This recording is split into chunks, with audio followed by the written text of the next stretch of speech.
শাশুড়িদের মুখে মধু অন্তরে বিষ। এরা কখনো ছেলের বউয়ের সুখ সহ্য করতে পারে না। শাশুড়ি যতই বলুক যে সে তার নিজের মেয়ের মতো ছেলের বউকে ভালোবাসে, এটা একদম মিথ্যা কথা। কারণ ছেলের বউকে তারা কোনোদিনও মেয়ে হিসেবে মেনে নিতে পারে না, কারণ সে তো পরের মেয়ে। আসসালামু আলাইকুম। সকালবেলার জন্য নাস্তা বানাচ্ছি, তো আমার শ্বশুরকে খাবার দিয়ে দিয়েছি। সায়ানের জন্য স্যালাক্স রান্না করব, তার আগে ভাবলাম আমি নাস্তাটা করে নিই, তাই ডিম সিদ্ধ দিয়ে দিলাম, সাথে আমার কেক আর কলা নিয়েছি। আজকে পাশের বাসার আন্টি আমার জন্য তেলের পিঠা বানিয়ে তারপর পাঠিয়েছে সকালবেলা, তাই ভাবলাম নাস্তা করার পরে এক পিস তেলের পিঠা খাই। এমনিতেই যে গরম কোনো কিছুই খেতে মন চায় না, কিন্তু তেলের পিঠা দেখে আর লোভ সামলাতে পারলাম না, তাই তাড়াতাড়ি করে একটা তেলের পিঠা খেয়ে ফেললাম। এখন অনেকেই আমাকে জিজ্ঞাসা করেন সায়নের স্যালাডটা আমি কিভাবে রান্না করি। যেহেতু এটা হোমমেড স্যালাড, তো আমরা যেভাবে সুজি রান্না করি ওভাবেই রান্না করি, সাথে আমি একটু খেজুর মিক্স করি, আর পাশের চুলে আমি দুধ গরম করে নিচ্ছি। ওকে খাওয়ানো শেষ করে তারপর আমি রান্না বান্নার প্রিপারেশন নিয়ে নিয়েছি। আজকে যা যা রান্না করব দুপুরে, তাই এখন রান্না বান্না শুরু করে দিলাম। এই গরমে কেন জানি সব থেকে বেশি করলা ভাজি খেতেই ভালো লাগে, তাই ভাবলাম আজকে একটু করলা ভাজি করি। তো আলু দিয়ে ভালো করে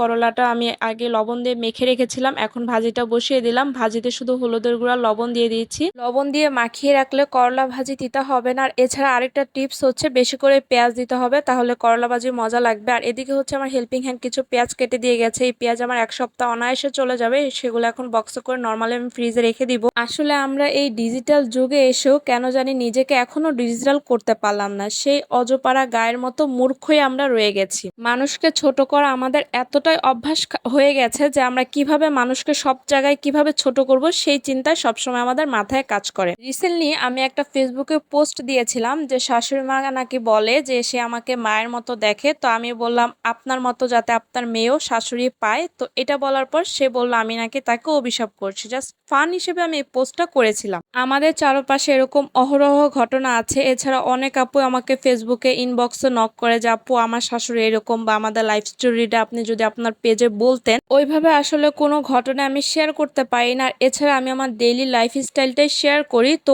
ওই পোস্টটাতে 50,000-এরও বেশি রিয়াক্ট এসেছে, আর এছাড়া অনেক কমেন্ট এসেছে। বেশিরভাগ কমেন্টটি আমাদের আপুরাই করেছে। তো একটা আপু লিখেছিল যে আমার শাশুড়ির মুখে মধু অন্তরে বিষ, শাশুড়িরা এরকমই হয়। তো ওইখানে যে ভাইয়াগুলো কমেন্ট করেছে তাদের বেশিরভাগ কমেন্টই ছিল নেগেটিভ। আমাকে ওইভাবে কেউ মেনশন করে দিয়ে কেউ বাজে কথা বলেনি, কিন্তু 2-3 জন ভাইয়া বলেছে যে আপনার ছেলে হলে যখন ছেলের বউ হবে তখন আপনি বুঝবেন। যাই হোক, আমি যেহেতু ভিডিও বানাই সে আমাকে বলতেই পারে, আমি এটা মেনে নিলাম। আর ফার্স্ট অফ অল কথা হচ্ছে যে আমার শাশুড়ি নেই, উনি অনেক আগেই এই পৃথিবী ছেড়ে চলে গেছে। কিন্তু আমার বড় ভাবির মুখে শুনেছি, এছাড়া আমার জামাইয়ের কাছে শুনেছি সে অনেক ভালো মানুষ ছিল। এতটাই ভালো মানুষ ছিল যে উনি ওনার বড় ছেলের বউকে কোনোদিন রান্নাঘরে যেতে দেয়নি। উনি রান্না বান্না করে খাওয়াতো, আর আমি তো ওনাকে পাইনি। এখন আমার কথা হচ্ছে যে যে পরিস্থিতিতে থাকে সেই পরিস্থিতি বুঝে। অনেক শাশুড়ি ভালো হতে পারে, কিন্তু বেশিরভাগ শাশুড়ি এখন ছেলের বউয়ের সাথে খারাপ বিহেভ করে, যার কারণে ফেসবুকের মতো এরকম একটা প্ল্যাটফর্মে এসে তারা তাদের পারিবারিক বিষয়গুলো শেয়ার করে।